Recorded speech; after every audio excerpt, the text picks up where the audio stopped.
तो अगर तुम्हारे पास एक कन्वेक्स मिरर है तो उभरी हुई जो सरफेस है वो मेरी शाइनी सरफेस रहेगी, वहीं से सारे रिफ्लेक्शंस वगैरह होंगे। तो यहाँ मामला कुछ ऐसा होगा, ये मेरा सिल्वर्ड सरफेस है ना। तो ये वाला जो साइड हो गया ये मेरा वर्चुअल साइड हो गया, ठीक। और इसमें सारा का सारा काम एक्चुअल में वर्चुअल साइड पर ही होगा, ये मेरा रियल साइड हो जाता है, ठीक है। तो यहाँ पर भी रीजन्स में बांट लेते हैं हम लोग इसको। पोल ये हो गया, फोकस ये सेंटर हो गया, ठीक। तो अगेन मेरे पास 4 रीजन आ जाते हैं। एक तो in front of the mirror,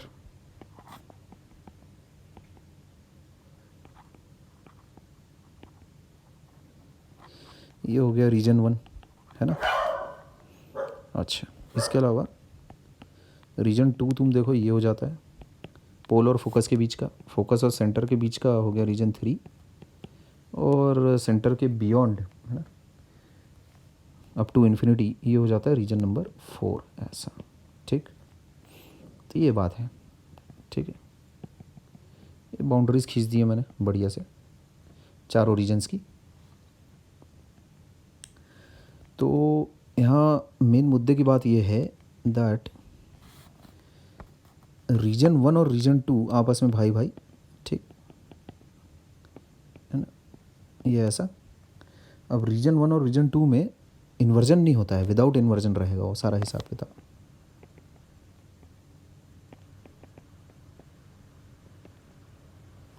ठीक है। इसको थोड़ा ऊपर कर लेते हैं, है ना, ये हिसाब किताब है। अच्छा, रीजन 3 और रीजन 4 का कैसा है मामला?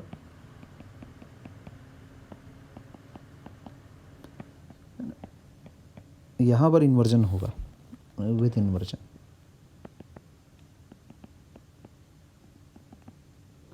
ठीक। अच्छा, इसके अलावा रीजन 1 से जब तुम 2 में जाओगे तब होगा डिमिनिशिंग इफेक्ट, ये ध्यान में रखना है।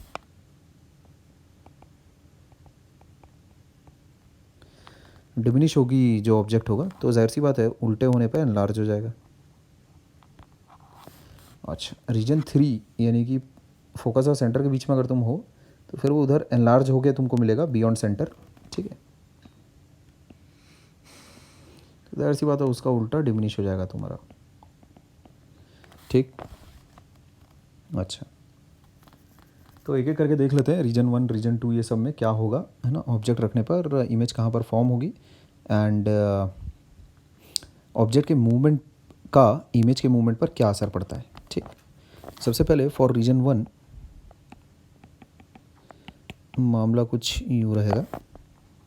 लेट्स से ये मेरा मिरर हो गया, this is pole, focus and then centre. तो ऑब्जेक्ट है मेरे पास यहाँ पर कहीं, है ना, इमेज आएगी मेरे पास बिटवीन पोल एंड फोकस, ठीक। कैसा बनेगा मामला, ये लगा लो ऐसा, ठीक है। तो ये इमेज हो जाती है मेरी, डैश लाइन से बनाया मैंने ताकि मैं उसे दिखा सकूं कि वो वर्चुअल है, ठीक। ये बी है तो ये ए डैश बी डैश, ठीक। Image formed is virtual erect and diminished, ये बात है। अच्छा, अब जाहिर सी बात है मुझे पता है कि इमेज का जो मूवमेंट है वो अपोजिट होगा ऑब्जेक्ट के मूवमेंट के।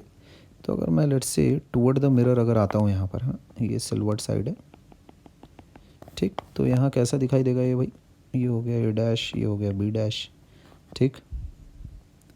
अच्छा, तो अगर इमेज की वेलोसिटी अगर पॉजिटिव है, दिस इज़ वी आई, है ना, विच इज़ पॉजिटिव, ठीक। तो पॉजिटिव ऐसा लिख देता हूँ, इसका मतलब क्या है, ऑब्जेक्ट की जो वेलोसिटी रहेगी दैट विल बी नेगेटिव, इसका मतलब पीछे की तरफ रहेगी, वो पीछे की साइड आएगा वो, ठीक। तो ऐसा कुछ हो जाएगा मामला, ऐसा कुछ, ठीक। ये इसको कर लेते हैं अपन A1 B1 ऐसा, ये कर लो A1 डैश B1 डैश ऐसा, समझ रहे। अच्छा, अब ये हो जाता है फिर, अरे इसको करो A डैश B डैश, ये हो जाएगा तुम्हारे पास A1 डैश, ये हो जाएगा B1 डैश, ठीक। ऐसा हो जाएगा कुछ मामला। तो मैग्नीफिकेशन इंक्रीजेस, है ना, on moving the object closer to mirror. Magnification का जो मॉडुलस है दैट इंक्रीजेस,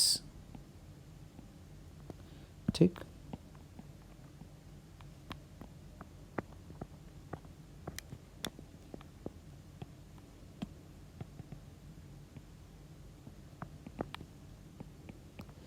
ठीक। अच्छा, दूसरा magnification is positive, diminishing effect हुआ जैसा कि मैंने तुमसे पहले भी कहा था, डिमिनिश होगा, ठीक। तो ये बात है, तुमने देखा होगा कि मैंने पिछले वाले वीडियो में, इस वीडियो में भी एक ही रे डायग्राम से मैं पूरा काम चला रहा हूँ ताकि इमेज जो क्लटर ना हो। इसमें जिस रे डायग्राम का मैं इस्तेमाल कर रहा हूँ एक्सक्लूसिवली वो है मिरर की तरफ आती हुई ray parallel to principal axis. In all the ray diagrams I am using just a single ray to create an image, ठीक। अच्छा, दूसरी वाली रे तो तुम ऐसा भी बना सकते हो चाहो तो, ये बिंदास देखो ऐसी वाली रे हो गई। जो बी का अगर तुमको इमेज अगर लोकेट करना है तो कैसे करोगे, है ना, ये ऐसी एक रे भेजो और ऐसा एक कर लो, ऐसा कर लो एक रे, है ना, और उसके पीछे बैक ट्रेसिंग करोगे तो हो जाएगा। ए बी का अगर तुम इमेज निकाल रहे हो तो ए डैश और बी डैश पता चल गया तुमको, ठीक। अच्छा, तो खैर इतने तो अपनी कमांड इतनी ज़्यादा है ही। स्कूल क्लास 10th की जब क्लास ख़त्म हुई थी तभी अपनी इतनी ज़्यादा कमांड थी कि इस तरह की चीज़ें अपने को परेशान नहीं कर सकती। रे डायग्राम चक्रों में अपनी बहुत अच्छी कमांड है, ठीक है। तो जैसे जैसे तुम ऑब्जेक्ट को पोल के नज़दीक लाते जाओगे वैसे वैसे जो इमेज है वो भी पोल की तरफ बढ़ेगी, ठीक है ना। On moving the object closer to mirror towards pole, ठीक, टूवर्ड्स पोल मैग्नीफिकेशन इंक्रीजेस, है ना। अच्छा, the image moves towards pole where magnification is unity, है ना। अच्छा, इससे ज़्यादा रीजन 1 का एनालिसिस तो और नहीं किया जा सकता। ये इसमें सारी चीज़ें हो गई है तुम्हारी, ठीक। मैग्नीफिकेशन यूनिटी मतलब ऑब्जेक्ट का size will be equal to image का साइज एट पोल, ठीक। अच्छा, इसके बाद देखो रीजन नंबर 2 की बारी आती है।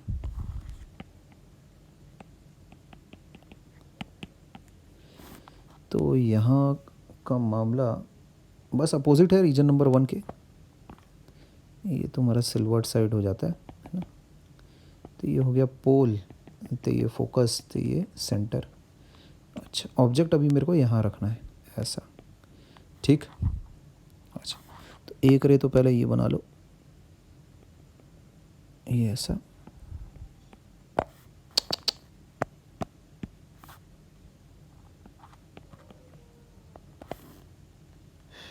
फोकस को इसीलिए पहले नाम मत दिया करो यार, क्या होता है रे डायग्राम में थोड़ा सा हलवा हो जाता है।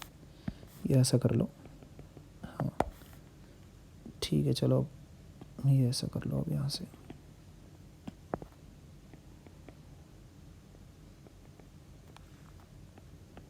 ये हो गया काम, ठीक है। अच्छा, तो दिस इज़ योर ऑब्जेक्ट, है ना। अब इमेज कहाँ पर होगी, होगी कहीं यहाँ पर, ये यहाँ पर होगा कहीं, ठीक, ऐसा। इमेज इज़ रियल, ठीक। ऑब्जेक्ट अभी वर्चुअल है, इमेज इज़ रियल, है ना, बढ़िया। तो ये काम हो गया मेरा ऐसा, ये बी, ए डैश, ये बी डैश, ऐसा ये काम है मेरे पास।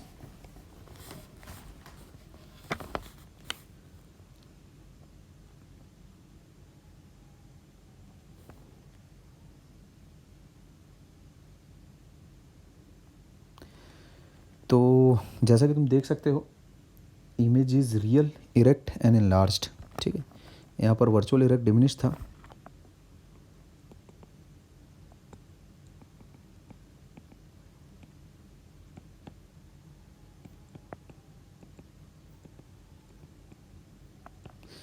यहाँ पर वर्चुअल है, इरेक्ट है।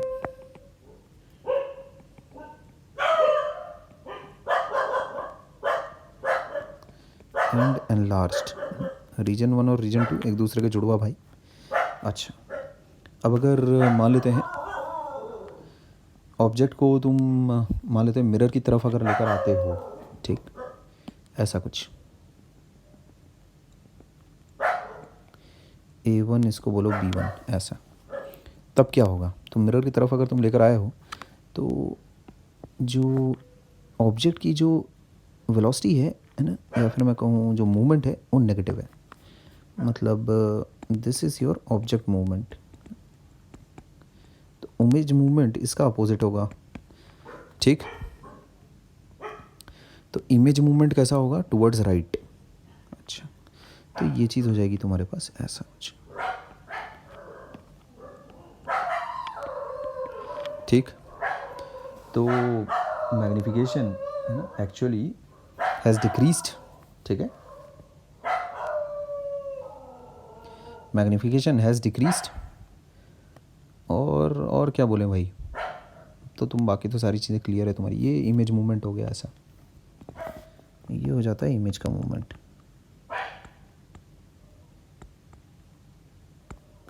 ठीक है बात। ऑब्जेक्ट मूवमेंट और इमेज मूवमेंट जैसा कि तुम देख पा रहे हो are opposite to each other, ठीक। अच्छा, इमेज कैसी बनी? वर्चुअल, इरेक्ट एंड एनलार्ज्ड, ठीक है। ठीक है, बस रीजन 2 में इससे ज़्यादा और तो तुम उधेड़ बुन नहीं कर सकते।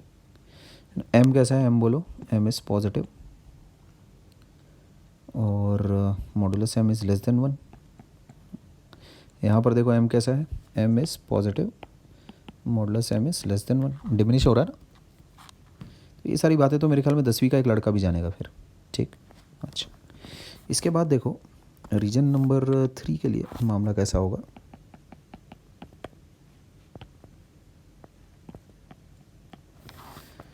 तो रीजन 3 इसका मतलब तुम कहाँ पर हो? फोकस और सेंटर के बीच में आ गए हो, ये बिंदास, ये हो गया pole, this is focus, this is centre. Focus और सेंटर के बीच में हो, यानी यहाँ पर कहीं ऐसा कुछ, ठीक। अच्छा, तो सबसे पहले फोकस वाली लाइन देख लेते हैं अपन, है ना। ये कर लो ऐसा, ठीक, एंड देन उसके बाद ये वाली एक लाइन निकालो, ठीक है, ऐसा। तो इसमें रखो बियॉन्ड सेंटर ऑफ कर्वेचर, समझ गए? अच्छा, वर्चुअली बनेगी बियॉन्ड सेंटर ऑफ कर्वेचर और ये बन गई तुम्हारी इमेज ऐसा, ठीक। ये इसको बोल देते हैं ए, तो ये हो गया ए, बी, ये हो गया इधर बी डैश ऐसा। तो image is virtual inverted,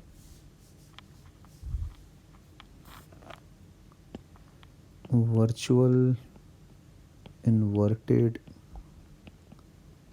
and enlarged image is formed, ठीक। तो ये मामला है। अब किस तरफ ऑब्जेक्ट की मूवमेंट करनी है, जैसा भी तुम कहो। तो सबसे पहली बात तो इसमें m क्या हो जाएगा? Negative. m is negative, modulus m is greater than 1। Enlargement हो रहा है क्योंकि, है ना। This indicates what? This indicates enlargement, ठीक। अच्छा, और बताओ, अब अगर ऑब्जेक्ट को लेट से अवे फ्रॉम द मिरर अगर हम लोग लेकर जाते हैं तब क्या होगा? तो मामला कुछ ऐसा होने वाला है, फिर डैश्ड लाइन से बनाना है क्योंकि वर्चुअल ऑब्जेक्ट है, ठीक। तो इन दिस सिचुएशन अगर मैं इसको A1 B1 कहता हूँ तो इमेज का मूवमेंट किस तरफ होगा? तो वही जाहिर सी बात है, अगेन सेम, ऑब्जेक्ट का मूवमेंट देखो इस तरफ हो रहा है, this is movement of object, तो इमेज का मूवमेंट जाहिर सी बात है टुवर्ड्स लेफ्ट होगा, ठीक। तो इन दिस केस ऐसा, ठीक है, कुछ ऐसा। तो ये हो जाता है A1 डैश, ये हो जाता है B1 डैश, ठीक है। अच्छा, तो इसका मतलब हुआ क्या है? जो मैग्नीफिकेशन है दैट हैज़ डिक्रीज्ड, ये है मेरा पास इमेज की मूवमेंट,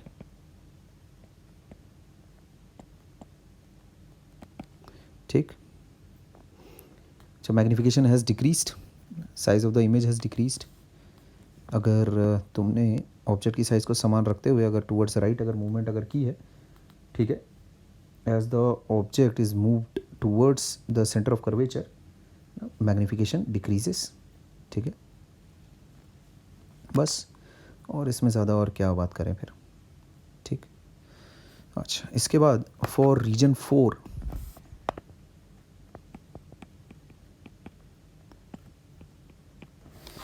इसमें क्या अपने को करना पड़ेगा, देखो ज़रा, थोड़ा सा इसको सरका लेते हैं अपन।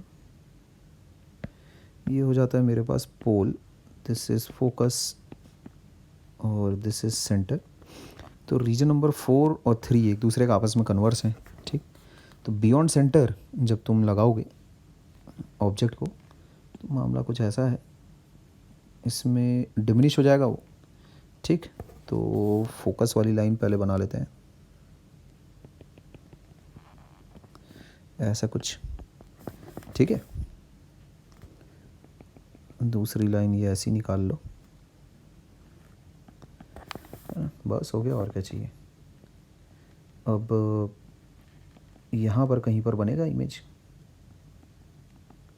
तो डिमिनिश्ड बनेगी, ध्यान रखना। थोड़ा छोटा कर देता हूँ इसको और, ठीक है। तो ये हो गया मेरा A B, A dash B dash, inversion will be there. तो virtual, inverted, virtual, inverted, diminished. ठीक है, virtual, inverted and then diminished, है ना। इस तरह की इमेज फॉर्मेशन होगी। ठीक।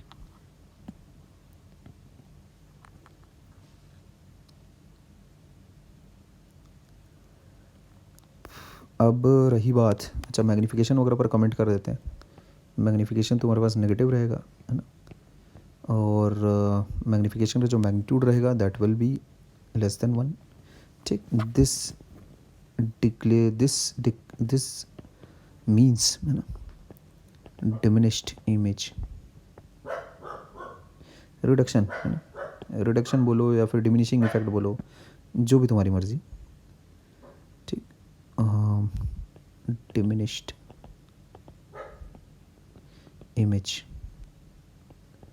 ठीक। अच्छा, अब इसमें लेट से अगर हम लोग क्या कर रहे हैं, अगर away from the centre of curvature अगर मैं ऑब्जेक्ट को अगर मूव करता हूँ,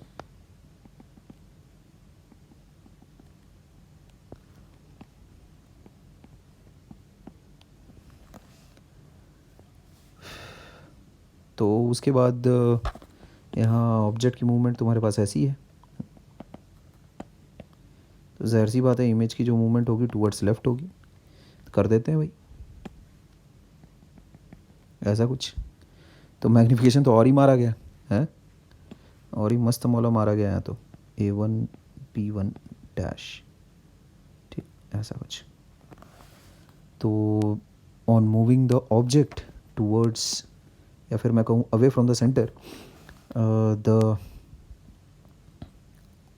image is now moving towards the focus, है ना, अपोजिट डायरेक्शन में, ऐसा।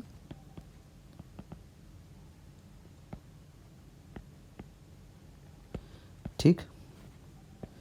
ऑब्जेक्ट मूवमेंट के अपोजिट एकदम, है ना। Magnification is decreasing. ठीक। तो चारों के चारों रीजन्स के बारे में मेरे ख्याल में मैंने अच्छी खासी बातचीत कर ली है।